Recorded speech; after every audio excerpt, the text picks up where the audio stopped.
Hello. Okay, this is based on a script written over, I think, a course of 6 months, something like that, and I wrote the vast majority of it more than 2 years ago. Um, I just never took the time to record it and stuff. And at that time, I had completed the discography, but afterwards, two releases came out. I ended up writing about the new release at that time, but yeah, I just didn't took the time to write about the new one because it's just gonna take forever again. I'll just say the last release by the True Mayhem is Daemonic Rites, I believe. It's a new live album and it's absolutely fantastic. I love how it's produced. And it just, for once, it actually captures the feeling of their live shows, because before they just edited all the interludes and shit.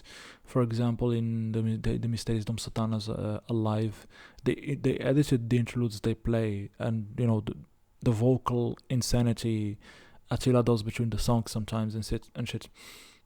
Here they didn't edit it out, thankfully, and it became my favorite live album by Mayhem just because of that.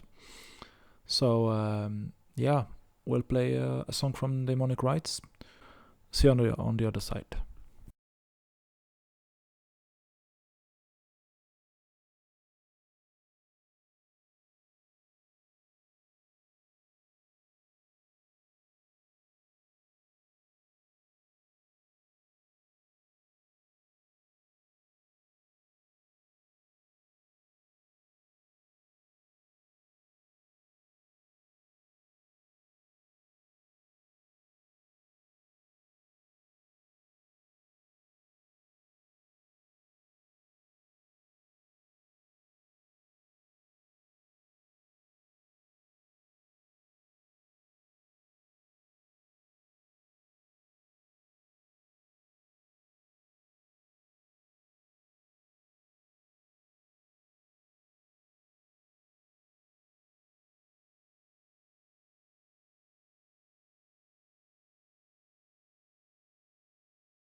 The year is 1984. Location: the former commune and currently town of Ski, southeast of Norway, or Norge.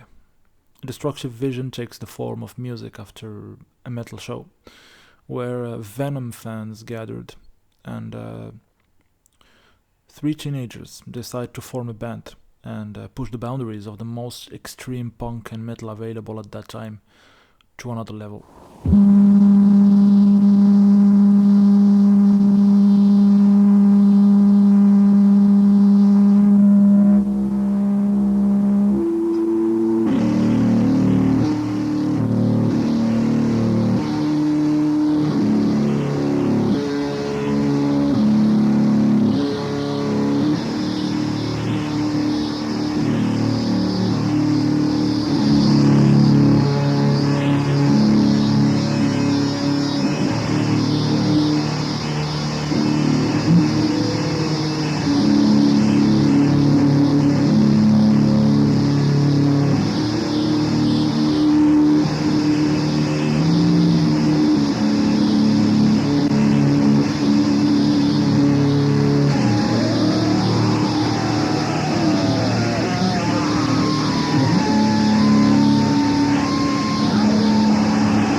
Hello, listener.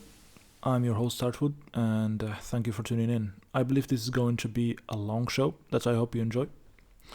While I'm writing these first few lines, it's been about a decade that the ocean of black metal swallowed me, and I still rarely swim out of it. In fact, I do not wish to do so most of the time. But as strange as it sounds, it actually took me over 7 years for arguably the most important band in the genre to start clicking, and 3 more to complete the discography. Although you won't find it that odd after all if you get familiar with black metal and its diversity. And diversity you shall get, trust me, because you've just heard the noisy opening from the 1986 demo tape, Pure Fucking Armageddon. There's going to be a chronological retrospective, release by release, and there are loads of them.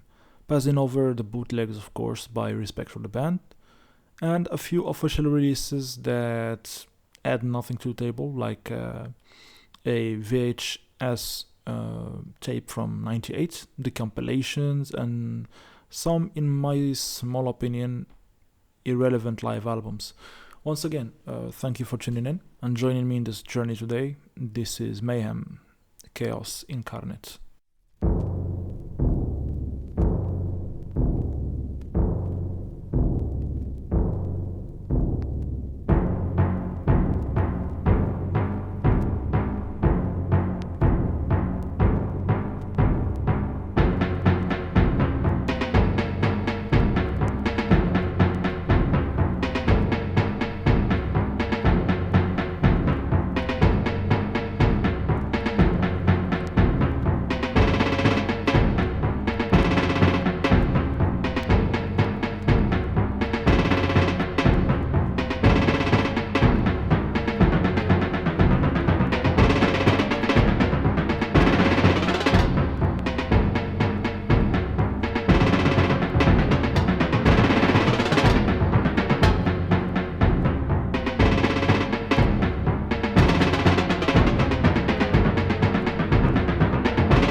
Nearly 4 decades ago, Øystein Arset, aka Euronymous, joins the cover band Musta, consisting of Jorn Stubberud, aka Necrobutcher, and Kjetil, known by his last name, Mayhem, bass and drums respectively, being the new member the guitarist.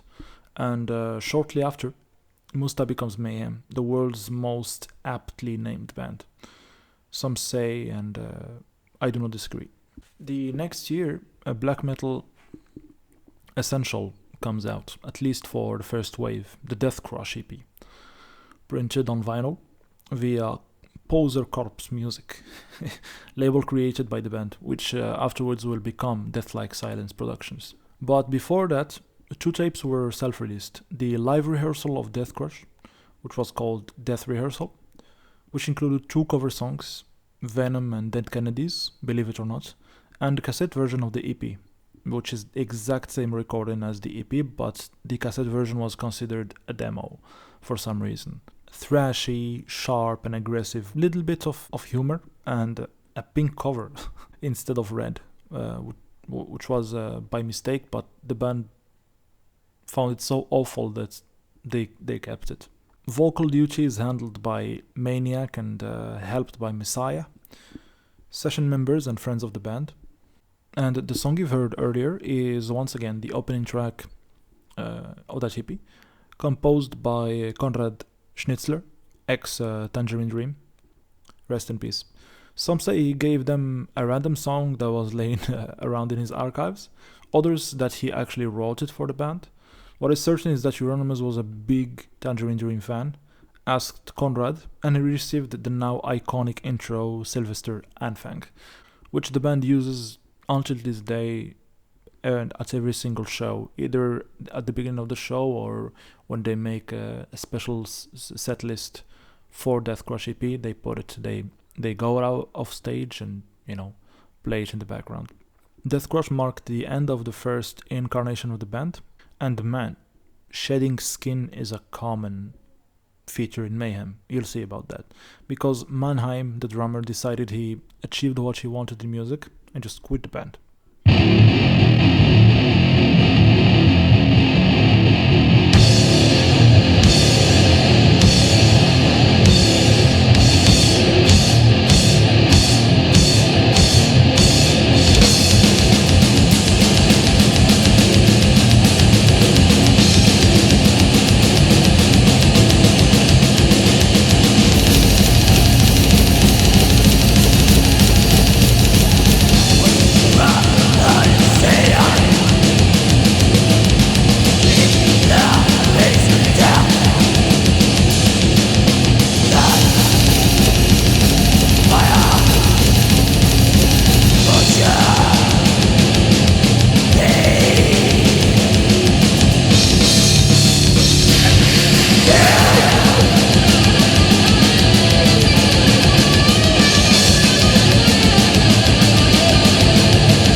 Now a quick jump to 1990 and the simply called Studio Tracks tape, a sort of promo for the upcoming full length.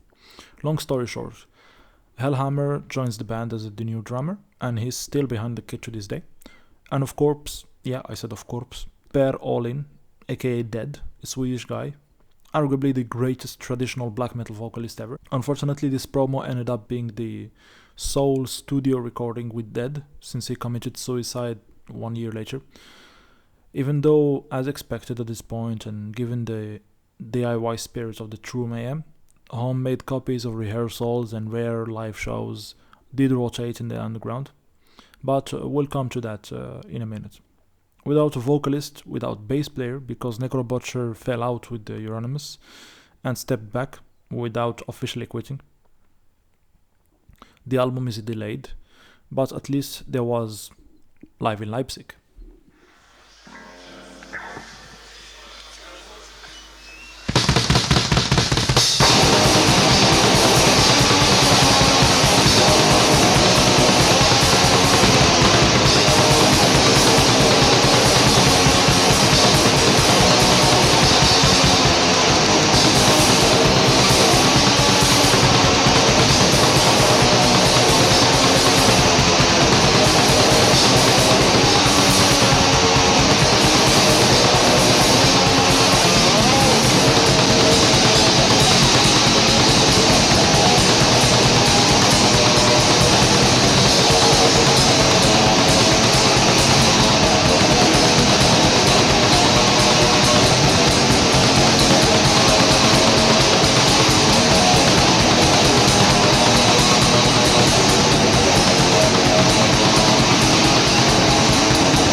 Deathcrush, yeah, and it comes from afar.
Indeed, the classic live album released in '93 by Obscure Plasma was already available through tape trading by '91 under the name Live Only Death Is Real. The show at Leipzig was one of the few gigs the band did with Dead on vocals. Like Fenris likes to say, Mayhem lived on reputation only after Deathcrush. They liked to capture an audio or video in everything they did, be it studio experience, live or rehearsal. Friends would attend their rehearsals and practices, and the word would spread. The work was slow, yes, but there was work. We have just heard Funeral Fog, a new song at the time, which will appear on the long-awaited full length, but yet again, after the passing of another member.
Like mentioned before, Necrobutcher and Euronymous fell out. The bass and vocal department were vacant. The album needed to be recorded, and Hellhammer was on board as usual. Varg Vikernes, the man behind Burzum, accepted to handle the bass. And while all scene vocalists were anxious, thinking they might be chosen, Euronymous sends a request all the way to Hungary, and Attila Shiar from the underground cult band Tormentor is chosen. Back then, a Soviet nation and behind the so-called Iron Curtain, Hungary is a thriving extreme metal scene, but it seemed like they have never heard anything released beyond 85. So nearly a decade later, the Hungarians are still stuck in Venom, Bathory, raw, thrash demos from the 80s and old punk.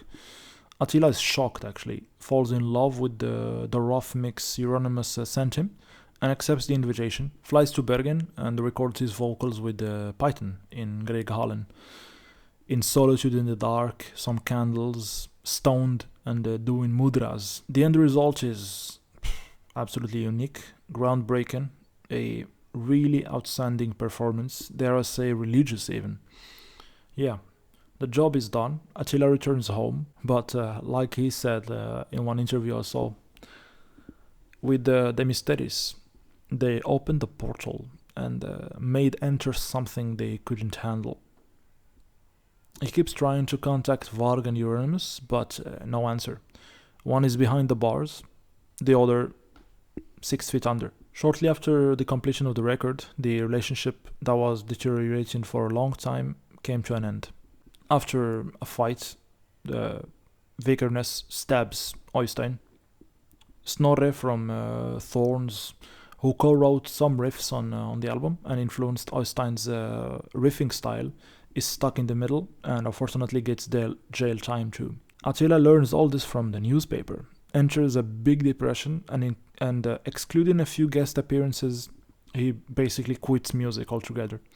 Unfortunately, it's 1993. Mayhem is dead, at least for a while.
people meet at the funeral included Necrobutcher and Hellhammer.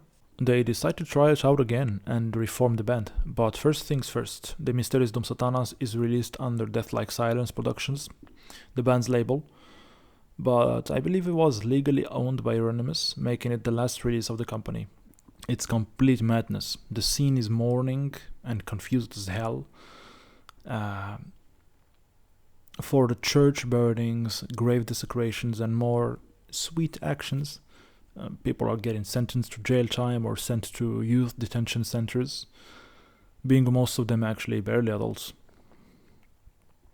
By the way, I recommend you watching Until the Light Takes Us documentary and the relatively recently released and produced Helvete, the story of Norwegian black metal by the national television in Norway called NRK. I don't remember what it stands for at this moment. That's if you wish to dig deeper into all this. The Evolution of the Cult by Dial Patterson is a brilliant book also.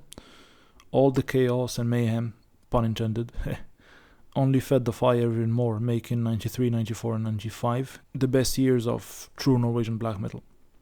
Every single release is an absolute classic by every single band back then. The Mysteriis Dum Sathanas included, obviously, and perhaps topping it all, perhaps, with the murderer and the victim playing together, even though Øystein's parents asked Hellhammer to make sure the bass lines are re-recorded, but he refused, finding the fact I just mentioned cool. He also admitted in the NRK film that he increased slightly the drums volume when Python the producer wasn't looking, and I'm glad he did, man, because the drum sound in that album is just one of a kind. But Greg Holland as a place in general and Python specifically as a producer, it's without that location and without this person, true Norwegian black metal as we know it wouldn't exist. Simple as that.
singer from the Deathcrush EP, joins the new incarnation of the band, and the lineup is completed, with the young Rune on guitars, aka Blasphemer. Generally speaking, the news is taken very badly. They basically say, no Euronymous, no Mayhem, is the main argument. The band rehearses for over a year, and of course, friends attend them, making the skepticism decrease little by little, and a new curiosity is born when hearing the extreme new material that is taking shape. In the meantime, two limited and short releases are put out. No surprise, a rehearsal from 89 with Dead on vocals, called Out from the Dark, and a maxi single, Ancient Skin / Necrolust, with the new lineup. The band is ready to hit the road, but will do it secretly for a while, under the name Wolfslayer Abyss, which is the title of the 97 EP. This marks the oddest era of Mayhem, musically speaking at least. All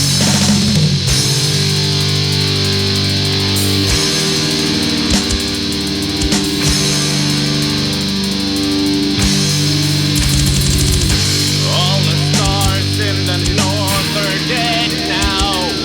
All the morals are wasted humans.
Blasphemer's riffing is frenetic, twisted, and combined with the Hellhammer's blasting, Necrobutcher's buzzing bass, and Maniac, being a maniac on the mic, without forgetting the production. So damn cold and electric.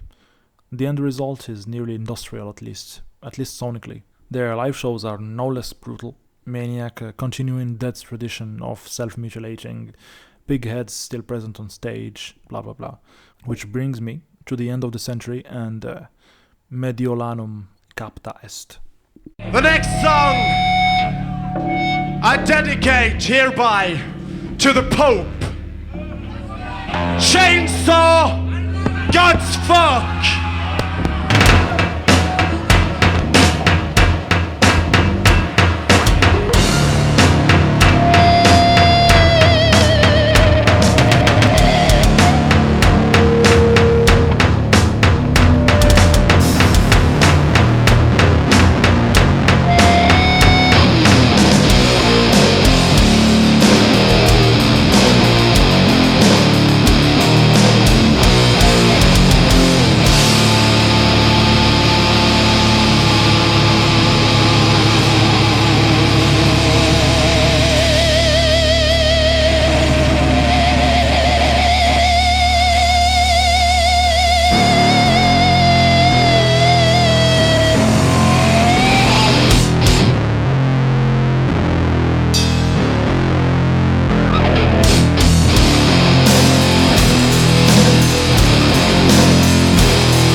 a live album recorded in Milan late 98, MCE, I'll call it, is 12 tracks, but surprisingly, only 2 tracks are from the Mysteriis Sathanas.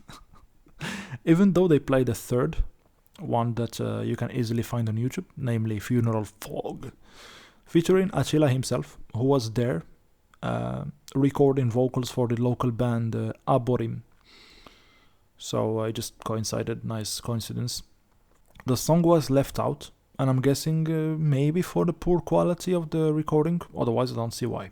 Necrobutcher managed to get, Attila's contact, and they both agreed that if something happens with Maniac, Attila will step in. And talking about Maniac, he dedicates Chainsaw Gutsfuck to the Pope in Milan. How cool is that, seriously? Eternity is not infinite temporal duration. Eternity is timeless. You will face life as life presents itself as life is in itself.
That was different, right? Everything about this record is odd. A bold move, least I can say. Grand declaration of war. Is a grand declaration of war against traditional black metal to my ears. Released in the 2000s through Season of Mist. This is probably my least favorite full length by Mayhem. Maniac's robotic spoken word can be annoying sometimes, even though I came to accept them with time. Triggered wobbly sounding drums. They even attempted, I guess, going all modern art to like on track 11, where Maniac reads, "I remember the future, a new beginning of time," followed by nearly 5 minutes of silence. Okay. I mean, I get it, that it has a meaning, but what are you expecting from me as a listener, seriously? Just sit there and wait for 5 minutes? No, I'm not gonna do that. Anyways, I do dig the riffs and lyrics, actually, and the themes, so that is that. And important to note that a 2018 remaster was made, and while I usually couldn't care less for remasters, to be honest, because their objective is always to modernize the records, which makes them lose their essence, in my opinion, context, etc., at least for me, I gotta say that in this case, there was improvement. We'll listen to a short track from the remaster, followed by the song I've chosen from the next release.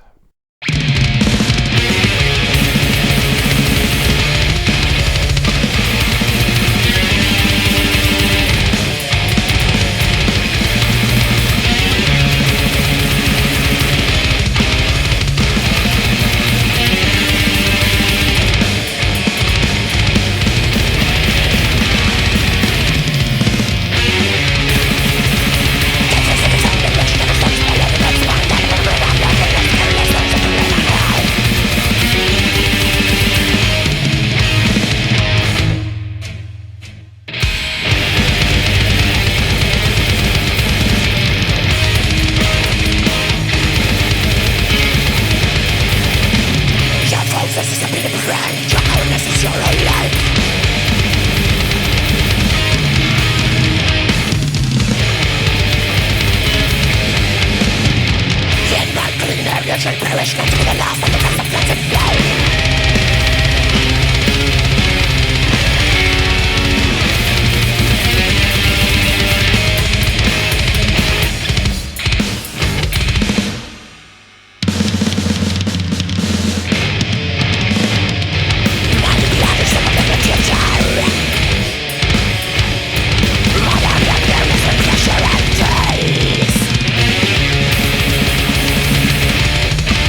After numerous compilations, DVDs and such, we got to 2004, a decade after their reunion, and the album Chimera, by far the most traditional black metal record in Blasphemous era, and one of my favorites in Mayhem's discography period. Maybe behind the Mysteriis and Sathanas, I'm not sure. Still hectic and extreme, but there's strong mid-paced grooves too that make it all flow better. I'm especially fond of those bass and drum parts. Really amazing album, which it marked the departure of Maniac only a few months after its release. And as planned, Attila joins at last.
Okay, 3 years later, 2007 will be the year where the next release will appear, and the first with Attila since the Mysteriis of Sathanas, Ordo at Chao, is one I enjoy a lot. The mix is even more bass heavy than its predecessor in terms of frequencies, and the vocals stand out more than anything else. I do wonder now if Attila too did touch the mixing board behind everybody's backs. Because god damn it, they are crystal clear, and I'm glad that they are. The man has such a control over his voice, it's mind-boggling. And, doesn't need a pseudonym either. Attila is exotic and cool enough. When joining the band, his music retirement truly ends. His bands multiply, collaborations too. Most notably, his live work with the American-based drone band Sun, or like many people, I call it Sun O. He even released an EP called Life Eternal via his own label, Saturnus Productions, which is nothing more than his tape of the rough mix he took home with him after the Mysteriis dum Sathanas sessions. 5 tracks out of 8 appear on it. Like I said, rough early mix, but also some different vocal takes and the famous drum intro Funeral Fog that they play always on live, but they cut from the actual album. Well, it's here. Since I've already played the song as the Live in Leipzig excerpt, here's Pagan Fears instead.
past is alive, indeed, my friends, and also the legacy and songwriting of Blasphemer, who would leave the band shortly after the release of the album and DCP. Like he explained on interviews, 14 years of touring, drugs, and black metal drained him. Ended up moving to Portugal with his significant other and chilled the fuck out. For the next few years, Mayhem will utilize just live guitarists and continue touring. For the first time ever, having 2 guitarists and Attila going all the way with his stage presence. Pretty much every show a different costume. From demonic priests and abstract obscenities to Hitler and Bugs Bunny.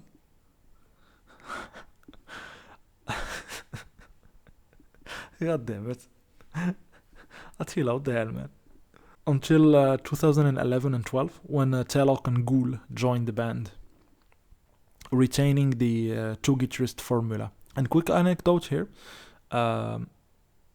this is not the first time they get the idea of getting 2 guitarists, but in the late 90s, the guitarist of one of the main avant-garde acts in Norway, Fluretti, he actually started rehearsing with the guys in the late 90s, I believe after the, the reincarnation of the band. But they ended up giving up on the idea because he moved to England. Okay, going back to the script. Esoteric Warfare will take 2 more years to be unleashed. The new album, 7 years after Ordo at Chao, starting once again a new era and incarnation of Mayhem.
True Mayhem can be considered the most important band in Norsk Svart metal, or in the common tongue, true Norwegian black metal. The most important in the world, perhaps, why not? Yet the current lineup is spread throughout Europe, actually.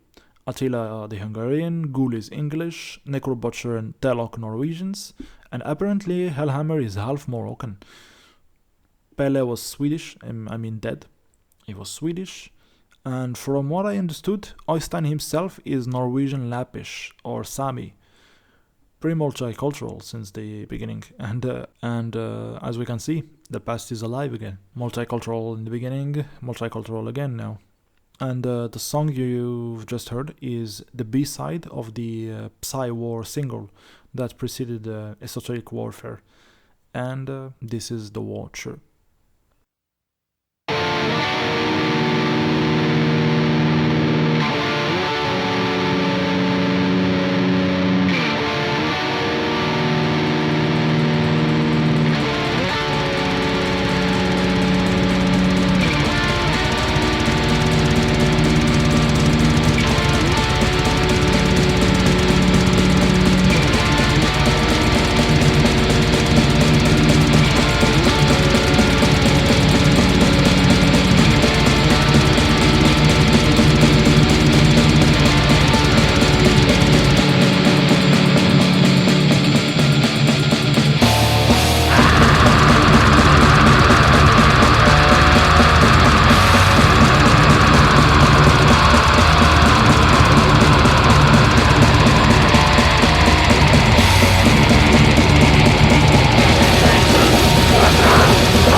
The record came to be the most disharmonic and headache-inducing in Mayhem's discography.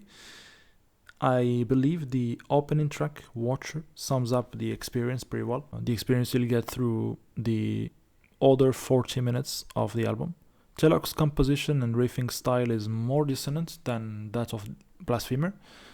That intensifies with the current stop-and-go sort of structure.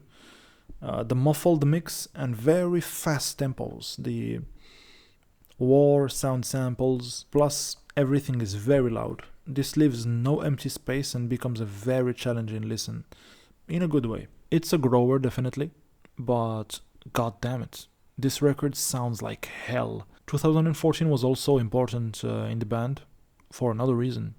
Of course, it marked the 20-year anniversary of the Mysteriis of Sathanas and its release. Mayhem will embark on a huge 2.5-year world tour and present the album from front to back. The past is not only alive, but is.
stunning backdrops they used with the main album cover art, but also additional art based on the same themes and aesthetic and colors.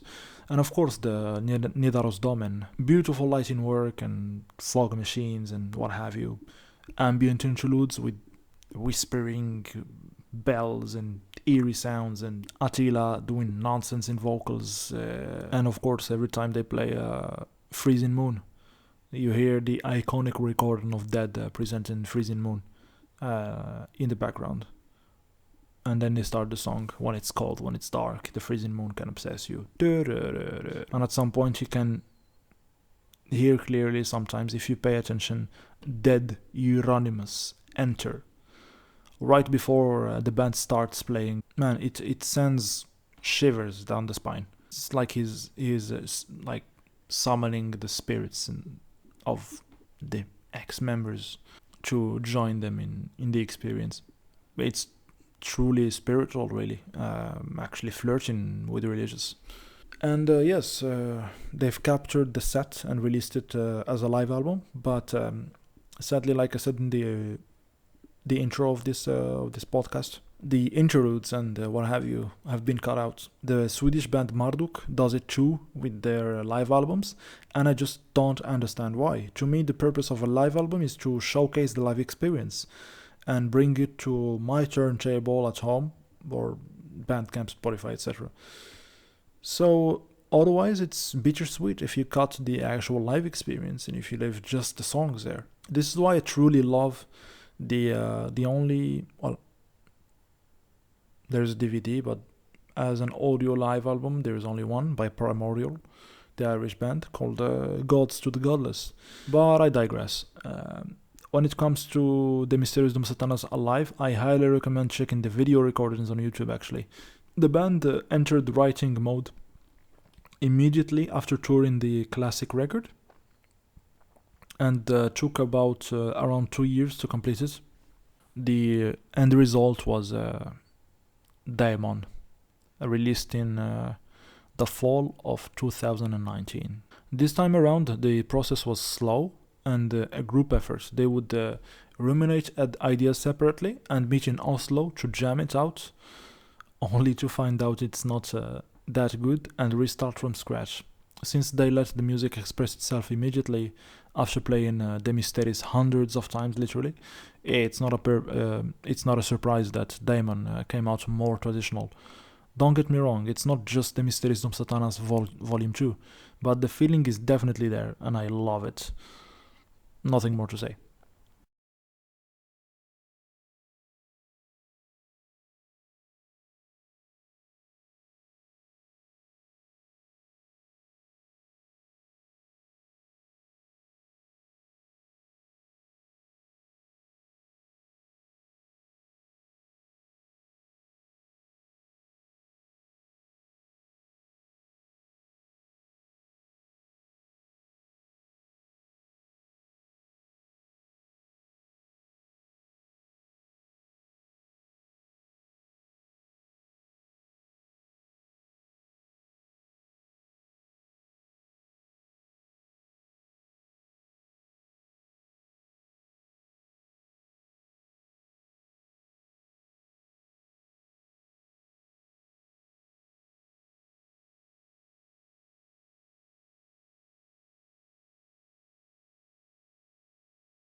When I started writing this retrospective, Daemon was Mayhem's latest release, and we pretty much talked and listened to excerpts from the whole discography. Like I said in the beginning, excluding the stuff that I made a disclaimer about, duplicated in the last decade with a bunch of box sets, unlistenable live albums from the Dead and Euronymous era, and yet another rehearsal under the name Henhouse Recordings. That sounds like basically white noise. For your information, White Noise and Black Metal is the title of a great record by the Swedish black metal band Kraft. This should have been the right time to conclude, but a new EP just dropped called Atavistic Black Disorder / Commando, consisting of 7 tracks. In vinyl format, side A is an unreleased song, and the 2 bonus tracks from the Diamond album, while side B are all cover songs of punk bands. Discharge, Ramones, Rudimentary Penny, and maybe you guessed it, Dead Kennedys. Yes, sir, just like in the Death Rehearsal tape from 1987. This EP marked a special occasion, the return of both Maniac and Messiah on vocals, track 5 and 7 respectively, and they both did a phenomenal job, but I especially dig Messiah's performance on the closing track. I expected an appearance of these two at some point, knowing how they showed up on stage with the band a couple of times before, over the years, and how they both love and played in punk bands, so it makes sense. You're probably sick of hearing me say it by this time, but if that doesn't clearly show that the past is alive, then I don't know what does. The past is alive is a Mayhem lyric, by the way, if that wasn't clear enough. Full circle we go, and what better way to close it up? I'm Artwood, and that was Mayhem, Chaos Incarnate. My small tribute to a band that matured my music taste, freed my ears from unconscious self-imposed rules, and will continue to ignite in me many long philosophical wonders about life, death, their respective active forces, and continuously re-evaluate and self-criticize. Listener, thank you for tuning in. Welcome to the Elder Ruins again. The wind whispers besides the deep forest. Darkness will show us the way.